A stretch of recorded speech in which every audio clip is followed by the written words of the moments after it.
வணக்கம். முதல் செய்திக்காக நித்யா. ஒட்டன்சத்திரம் காந்தி காய்கறி மார்க்கெட்டில் சின்ன வெங்காயத்தின் விலை கடும் வீழ்ச்சி. விரிவான செய்திகள். திண்டுக்கல் மாவட்டம் ஒட்டன்சத்திரம் காந்தி காய்கறி மார்க்கெட் தென் தமிழகத்தின் மிகவும் பிரபலமானதாகும். இந்த மார்க்கெட்டுக்கு ஒட்டன்சத்திரம் சுற்றுப்புற பகுதிகளில் இருந்தும் தமிழ்நாடு மற்றும் வெளிமாநிலங்களில் இருந்தும் விவசாயிகளால் உற்பத்தி செய்யப்பட்டு விற்பனை செய்யப்படுகிறது. சின்ன வெங்காயம் 1 கிலோ 40 ரூபாய் முதல் 50 ரூபாய் வரை விற்பனையானது. இதன் விலை மேலும் உயரும் என நினைத்து பல்வேறு பகுதிகளை சேர்ந்த விவசாயிகள் பட்டறை அமைத்து வெங்காயத்தை விலை உயரும் போது விற்றுக்கொள்ளலாம் என இருப்பு வைத்திருந்தனர்.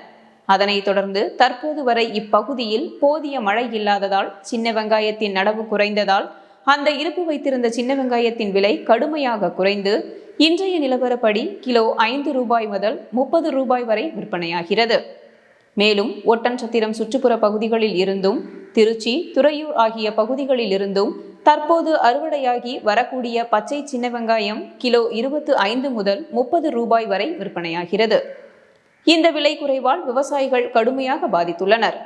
கடந்த ஆண்டு 1 கிலோ சின்ன வெங்காயம் 100 ரூபாயிலிருந்து 120 ரூபாய் வரை விற்பனையானது குறிப்பிடத்தக்கது. மேலும் இந்த விலை குறைவு இன்னும் சில மாதங்களுக்கு தொடரும் என வியாபாரிகள் தெரிவிக்கின்றனர்.